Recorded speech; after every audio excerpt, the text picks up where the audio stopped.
तो दोस्तों आज हम फिर से आपके लिए लेकर आए हैं देश दुनिया की तमाम ताज़ा बड़ी खबरें। सबसे पहली बड़ी खबर में आपको बताएंगे दोस्तों कि हूती विद्रोही सिखाएंगे इजराइल को सबक। नेतन्याहू की हत्या करने का हूती विद्रोहियों ने किया ऐलान, तो डर के मारे इजराइल ने नेतन्याहू की बढ़ा दी है सुरक्षा।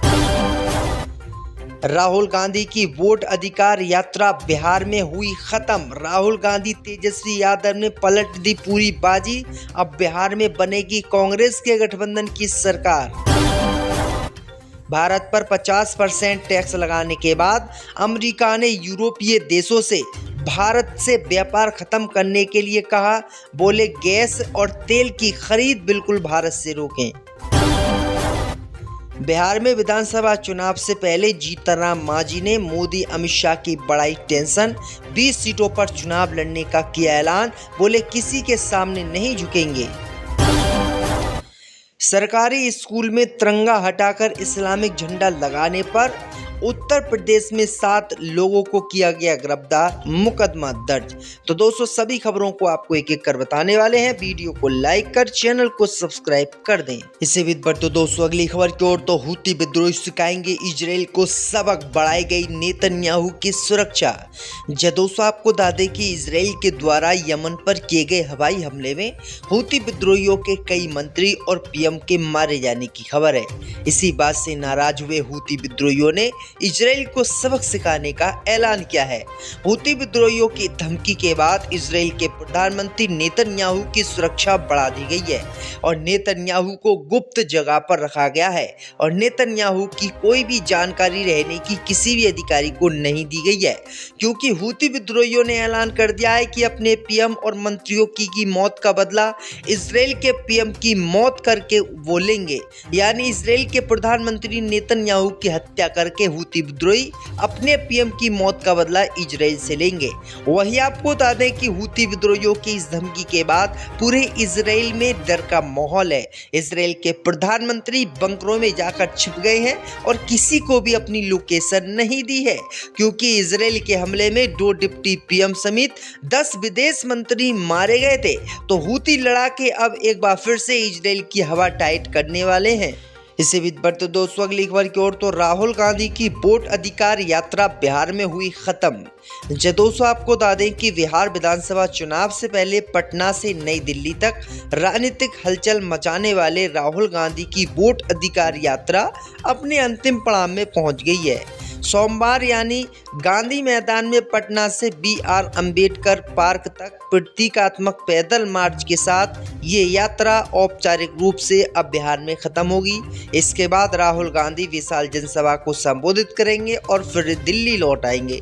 दरअसल आपको बता दें कि पिछले 2 हफ्तों में राहुल गांधी ने तेजस्वी यादव, दिवांकर भट्टाचार्य और मुकेश सहनी के साथ मिलकर 1300 किलोमीटर की दूरी तय की, जिसमें 25 जिले और 110 विधानसभा सीटें कवर की गई। ऐसे में सबसे बड़ा सवाल ये उठता है कि आखिरकार इस यात्रा के खत्म होने के बाद कांग्रेस की अगली चाल क्या होगी, क्योंकि बिहार में राहुल गांधी की वोट अधिकार यात्रा ने पूरा पासा ही पलट दिया है। राहुल गांधी और तेजस्वी यादव की लोग तारीफ कर रहे हैं और बीजेपी को वोट देने से मना कर रहे हैं। इससे भी बढ़ते दोस्तों अगली खबर की ओर, तो 50% टैक्स लगाने के बाद डोनाल्ड ट्रंप ने यूरोपीय देशों को दी चेतावनी। बोले भारत से व्यापार करें बंद। दोस्तों आपको बता दें कि अमेरिका ने भारत पर रूस से तेल खरीद को लेकर 50% टैक्स लगाकर भारत पर दबाव बढ़ा दिया। अब व्हाइट हाउस ने यूरोपीय देशों से भी भारत पर वही प्रतिबंध लगाने की अपील की है जो खुद अमेरिका ने भारत पर लगाए हैं। ट्रंप प्रशासन चाहता है कि यूरोपीय देश भारत से तेल गैस की खरीद पूरी तरीके से बंद कर दें और सेकेंडरी टैरिफ लगाएं। तियाजिन में होने वाले एशियो शिखर सम्मेलन में प्रधानमंत्री मोदी, शी जिनपिंग और व्लादिमीर पुतिन की मुलाकात के दौरान ये मुद्दा खास तौर पर उठने की उम्मीद है। अमेरिका का आरोप है कि भारत रूसी कच्चा तेल खरीदकर अमेरिका के खिलाफ रूस को आर्थिक मदद दे रहा है और इस तरह अप्रत्यक्ष रूप से यूक्रेन को युद्ध में ईंधन मिल रहा है। वहीं आपको बता दें कि अब यूरोपीय देश भी भारत पर प्रतिबंध लगाएंगे, जिससे भारत का पूरा बाजार बंद हो जाएगा और भारत बुरी तरीके से अमेरिका के जाल में फंस जाएगा। इससे भी बढ़ते दोस्तों अगली खबर की ओर, तो बिहार विधानसभा चुनाव के बीच जीतनराम मांझी ने बीजेपी को दी टेंशन, बोले 20 सीटों पर लड़ेंगे चुनाव। जी दोस्तों, आपको बता दें कि बिहार में बीजेपी के साथ गठबंधन करके बैठे जीतन राम मांझी ने बिहार में विधानसभा चुनाव से पहले नीतीश कुमार और भाजपा की टेंशन बढ़ा दी है। दरअसल आपको बता दें कि एक जनसभा को संबोधित करते हुए उन्होंने ऐसा बयान दे दिया है जिससे बीजेपी और नीतीश कुमार की हवा टाइट हो गई है। दरअसल आपको बता दें कि जीतन राम मांझी ने ऐलान किया है कि बिहार में वो 20 विधानसभा सीटों पर चुनाव लड़ेंगे और किसी भी पार्टी के सामने वो झुकेंगे नहीं। अगर कोई पार्टी उनको कोई पार्टी उनको इतनी सीटें नहीं देगी तो वो अकेले अपने दम पर चुनाव लड़ेंगे, लेकिन 20 सीटों से कम पर चुनाव नहीं लड़ेंगे। यानी अब इनका साफ कहना है कि 20 सीटें हमें एनडीए गठबंधन में चाहिए। अगर एनडीए गठबंधन 20 सीटें हमें नहीं देता है तो वो इनके साथ मिलकर चुनाव नहीं लड़ेंगे, जो भाजपा और नीतीश कुमार के लिए बड़ा झटका है। इससे विद तो दोस्तों अगली खबर की ओर, तो ममता बनर्जी ने केंद्र की मोदी सरकार पर लगाया आर्मी के दुरुपयोग का आरोप। दोस्तों आपको बता दें कि टीएमसी द्वारा बनाए गए मंचों को हटाने का काम सेना ने पश्चिम बंगाल में शुरू कर दिया। ये मंच अन्य राज्यों में पश्चिम बंगाल के बंगाली भाषा प्रवासी श्रमिकों पर कथित अत्याचार के खिलाफ प्रदर्शन के लिए बनाए गए थे। वहीं टीएमसी की ओर से इस घटना में सरकार द्वारा बल प्रयोग किए जाने का आरोप लगाया है।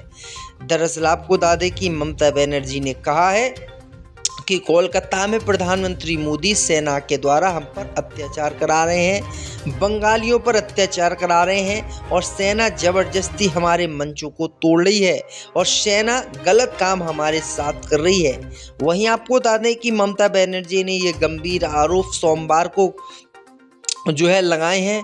सोमवार को ममता बनर्जी दोस्तों मैदान में गांधी प्रतिमा के पास एक पंडाल बनाकर यहाँ पर जनसभा को संबोधित करते हैं, लेकिन आर्मी ने ये पंडाल पूरा तोड़ दिया।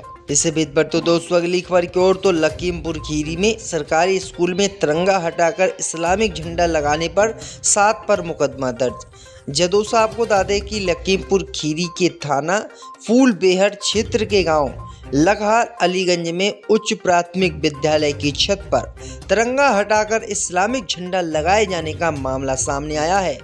इस संबंध में गांव के ही एक व्यक्ति की शिकायत पर पुलिस ने 3 नामजद सहित 7 लोगों के खिलाफ विभिन्न धाराओं में मुकदमा दर्ज किया है। 2 आरोपी हिरासत में भी लिए गए हैं।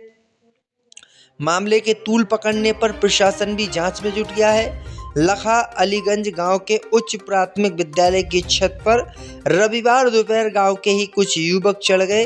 आरोप है कि उन लोगों ने वहां से तिरंगा निकालकर इस्लामिक झंडा लगा दिया।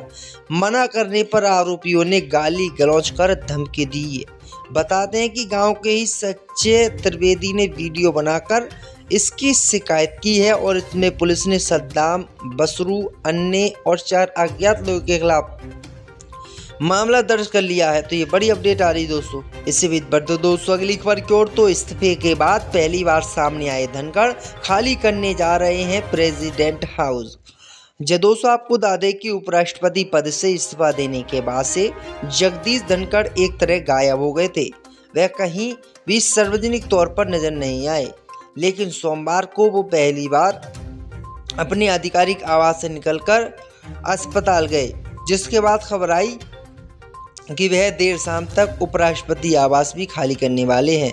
जगदीश धनखड़ के बीपी आवास को खाली करने को लेकर अभी आधिकारिक तौर पर कुछ नहीं कहा गया है और ना ही उन्हें नया सरकारी आवास आवंटित किया गया है, लेकिन कहा जा रहा है कि वह एक नेता के घर में शिफ्ट होने की तैयारी कर रहे हैं।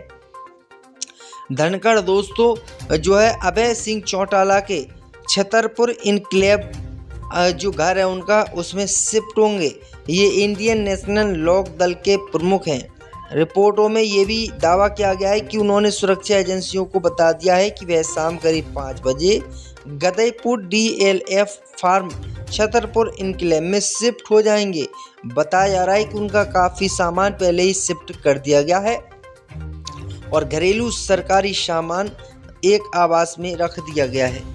इससे भी बढ़ते दोस्तों अगली खबर की ओर, तो लखीमपुर खीरी में सरकारी स्कूल में तिरंगा हटाकर इस्लामिक झंडा लगाने पर 7 पर मुकदमा दर्ज। दोस्तों आपको बता दें कि लखीमपुर खीरी के थाना फूलबेहड़ क्षेत्र के गांव लखहार अलीगंज में उच्च प्राथमिक विद्यालय की छत पर